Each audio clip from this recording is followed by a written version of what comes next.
KKMD 371화 스웨덴 비영리 연구기관 ISDP 진단 KDX3 배치 2 및 KF21의 성공은 대한민국을 탑티어 방위산업국가로 이끌 것이다. ISDP (Institute for Security and Development Policy는 스톡홀름에 기반을 둔 비영리 연구 및 정책 조직입니다. ISDP는 안보 분쟁 및 개발 간의 상호관계에 중점을 두고 국제 문제에 대한 이해를 넓히는 데 전념하고 있는 연구기관이죠. 이 ISDP에서 2019년 7월 15일에 발간한 대한민국의 방위산업에 대한 홈페이지 기사를 찾게 되었습니다. 예전에 이 내용을 다룬 적이 있었지만 KF21 보라매의 역사적인 첫 시험 비행을 불과 4-5개월 남겨둔 시점에서 이 기사를 복귀해보는 것도 의미가 있을 것 같아 다시 한번 살펴보도록 하겠습니다. 원래 이 기사의 제목은 Ambition and Ambiguity, South Korea's Defense Industry Reform, 야망과 모호함 사이 대한민국의 방위산업 개혁 정도로 번역이 됩니다. 이 기사가 나왔을 당시만 해도 KF21 보라매가 예정된 기간 안에 제대로 개발이 될지 아무도 확신하지 못할 때였습니다. A사 레이더, 적외선 탐색 및 추적 장비 IRST, 전자광학 표적 추적 장비 EOTGP, 통합 전자전 장비 등 4대 핵심 기술을 국내에서 개발이 가능할지에 대해서 갑론을박 군사 전문가들과 밀리터리 매니아들 사이에서도 많은 논란이 있었습니다. 특히 KF21은 시제기로 몇 대만 만들고 그 개발비로 F-35A를 더 많이 도입해야 한다고 강하게 주장했던 군사 전문가들이 있었습니다. F-35A가 뛰어난 전투기이며 누구나 가지고 싶어하는 꿈의 전투기임에는 틀림없지만 자국 항공우주 산업의 발전이 없다면 강력한 자주국방력은 결코 가질 수 없다는 사실을 366화 이스라엘의 사례에서도 그리고 오늘 소개해드릴 스웨덴의 비영리 연구기관 ISDP의 기고문에서도 발견할 수 있습니다. 어떤 분들은 FA-50과 KF-21의 개발을 두고 카이 배만 불리는 일이다 라고 평가하기도 하는데요. 366화에서 소개된 미국의 군사 전문지 National Interest는 내셔와 크피르라는 두 종류의 전투기를 탄생시키기 위해 이스라엘은 항공우주 분야에 막대한 국가 자본을 투자했고 그 결과 이스라엘 경제 전체에도 큰 영향을 미쳤다라고 분석하고 있습니다. 하이테크 기술 혁신의 대표라고 할 수 있는 항공우주 산업을 부흥시켜 국방과 경제 성장이라는 두 마리 토끼를 동시에 잡았다고도 분석했죠. 여러 차례 강조했지만 첨단 기술의 집약체인 전투기를 개발함에 있어 가장 필요한 조건은 바로 생산 라인과 연구개발 인력 및 조직을 유지하는 것입니다. 이 두 가지는 한번 무너지고 나면 재건하기가 무척 어렵습니다. 그래서 미국이 보잉을 살려놓기 위해 많은 애를 쓰고 있는 것 아니겠습니까?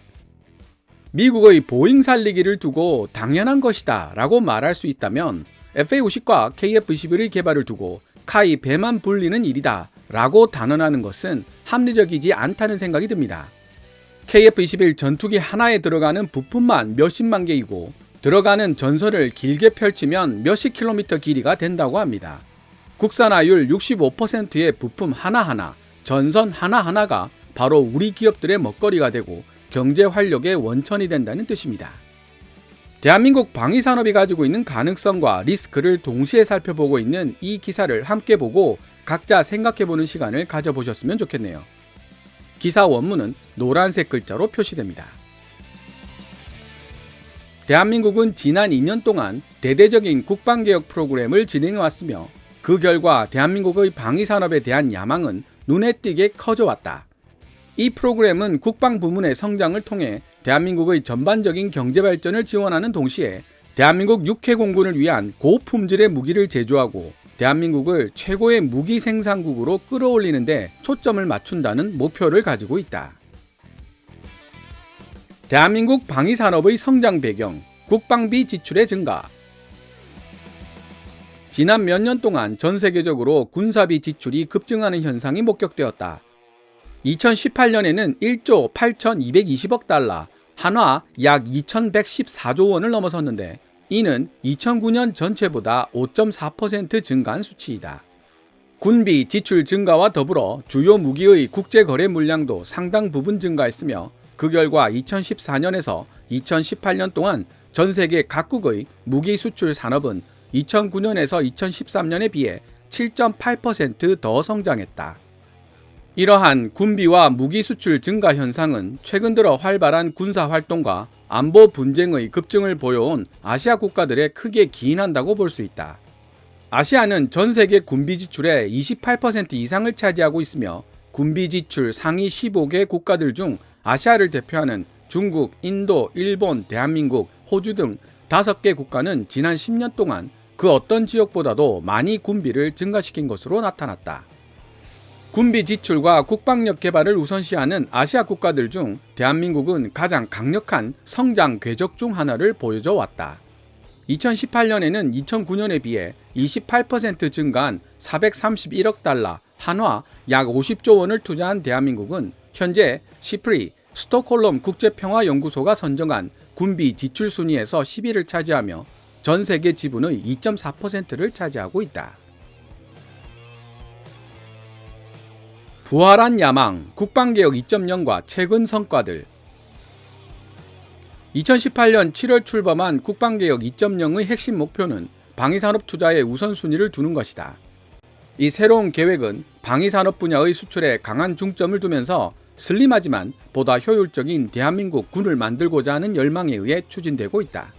방위산업의 성장은 대한민국 경제에 이익을 줄 뿐만 아니라 지역 동맹국들의 안전보장에 대한 미국의 약속이 흔들리고 있는 상황 속에서 미국의 방위기술에 대한 의존도를 낮추고 보다 독립적인 대한민국 군을 세우는 데도 큰 도움이 될 수 있다. 중국의 군사적인 급부상과 지역 안보 기본 구조 속에서 주변 국가들의 공격성이 나날이 높아지고 있는 상황과 맞물려 대한민국은 국방개혁을 최우선 과제로 언급해 왔었다. 이 국방개혁 프로그램의 성공 여부는 대한민국이 이미 기득권을 확보한 세력들이 확고하게 자리 잡은 무기 수출 시장에서 최고 수준의 경쟁자로 부상할 수 있느냐라는 질문에 달려있다. 대한민국은 지난 10년간 무기 수출량을 94% 증가시켜 무기 수출국들 중 순위 11위를 기록했다. 이는 같은 기간 동안 수출량 증가율 170%를 기록한 터키를 제외하고서는 그 누구도 넘보기 힘든 놀라운 증가세이다. 이러한 대한민국 방위산업의 성장 배경에는 항공기, 포, 선박과 같은 플랫폼 기반 제품들이 기여하고 있는 바가 큰데 이는 대한민국 정도의 규모를 지닌 국가로서는 매우 주목할 만한 성과이다.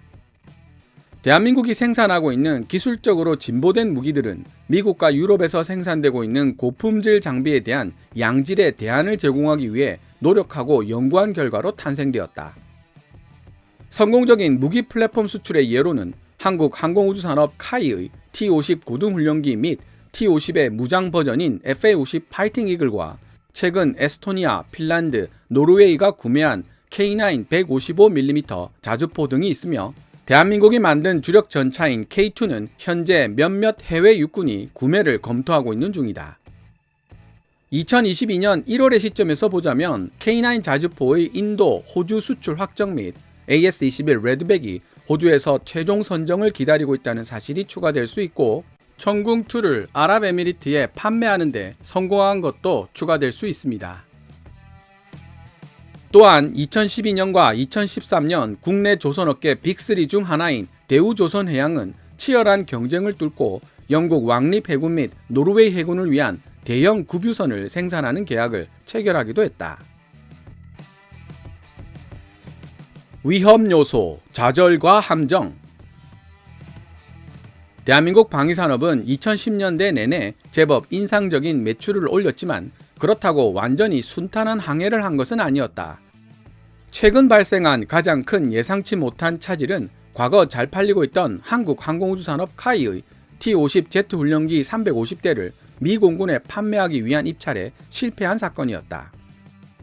카이는 로키드 마틴과 손잡고 2018년 미 공군이 주관한 차세대 훈련기 입찰에 참가했지만 그 계약은 사브와 협력한 보잉에게 돌아갔고 160억 달러, 한화 약 16조 5천억 정도로 평가된 이 계약 수주에 실패한 이후 대한민국 방위산업의 주가는 급락하고 말았다.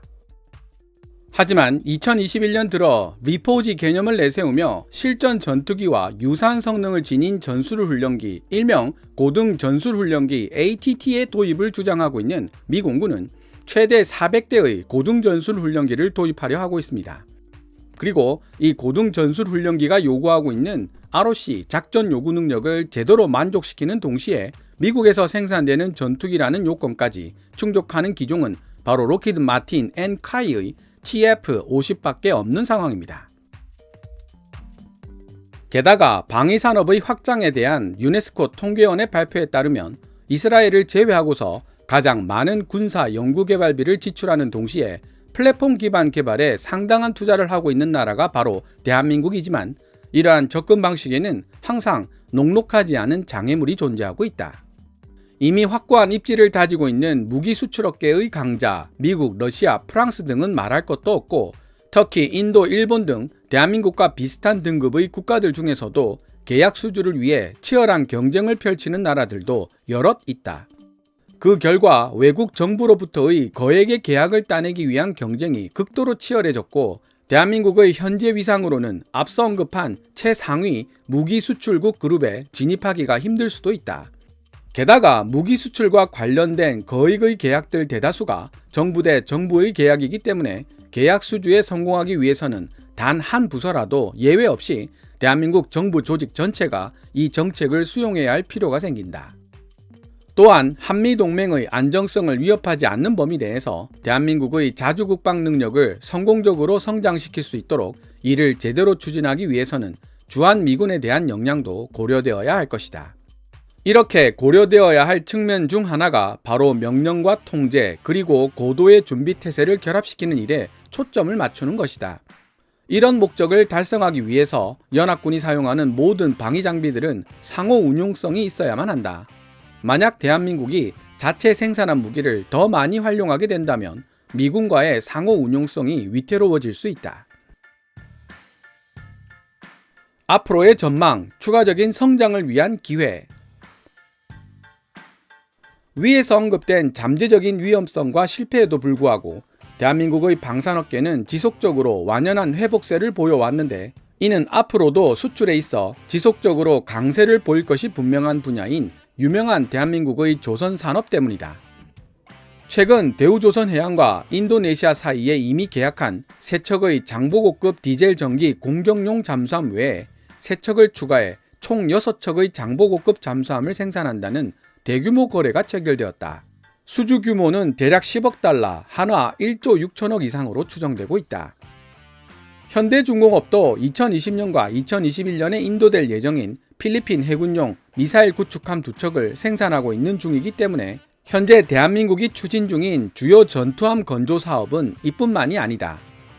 만약 방위산업 육성에 대한 야심찬 목표가 현실화된다면 대한민국의 무기 수출액은 스톡홀름 국제평화연구소 시프리가 사전에 예측했던 추세 지표 가치인 11억 달러, 약 1조 3천억을 초과할 것으로 보인다. 여기서 추세 지표 가치란 한 나라의 무기 수출 잠재력을 분석하는 데 도움이 되는 무기 시스템의 단가를 기준으로 한 통계치를 의미한다. 이 목표를 달성하기 위해 대한민국은 현재 개발 중인 차세대 전투 시스템 플랫폼을 도입하기를 희망하고 있다. 그중 2가지 중요한 사업이 바로 세종대왕급 구축함과 한국항공우주산업 카이의 KF-21 4.5세대 전투기로 모두 경쟁력 있는 수출 상품으로 지정되어 있다. 세종대왕급 구축함과 그로부터 파생된 형제 구축함들은 이미 대한민국 해군에 취역 중이며 카이의 KF-21은 2026년에 대한민국 공군에 도입될 예정이다. 대한민국의 국방 분야는 지난 10년간 성장과 발전할 수 있는 잠재력이라는 측면에서 큰 진전을 이루었고 중요한 도전을 극복할 수 있는 능력을 보여주었다. 세종대왕급 구축함과 KF-21 같은 차세대 무기들이 더욱 발전하게 된다면 이들은 탑티어 방위산업을 보유하는 국가에 진입하고자 하는 대한민국의 열망에 대한 확실하고도 효과적인 시험대를 제공해 줄 것이며 어쩌면 대한민국을 양질의 고급 무기와 군용 제품을 공급하는 선도적인 방위산업 국가로 이끌지도 모를 일이다. 지금까지 스톡홀름 비영리 연구소 ISDP가 2019년 7월 15일 게재한 기사 내용을 번역해 보았습니다. 개인적으로 이 기사의 마지막 문단에 큰 여운이 남습니다. 이 기사를 작성한 외국 전문가도 KF-21 보라매의 성공 여부가 대한민국의 미래에 큰 영향을 미친다는 이야기를 하고 있기 때문이죠. 그리고 KF-21의 성공적인 개발을 판가름해줄 가장 중요한 순간이 이제 겨우 4-5개월 앞으로 다가왔습니다. 오늘 KKMD에서 준비한 내용은 여기까지입니다. 좋아요와 구독 신청은 제작자에게 큰 힘이 됩니다. 방송된 내용들은 KKMD 블로그에서도 읽어보실 수 있으며 구글 검색창에서 KKMD를 검색하시면 됩니다. 또한 후원 멤버로 가입해 주시면 영상 제작 지원과 더불어 업로드된 영상을 더 일찍 만나보실 수 있습니다. 지금까지 시청해 주셔서 감사합니다. Kevin's Military Channel KKMD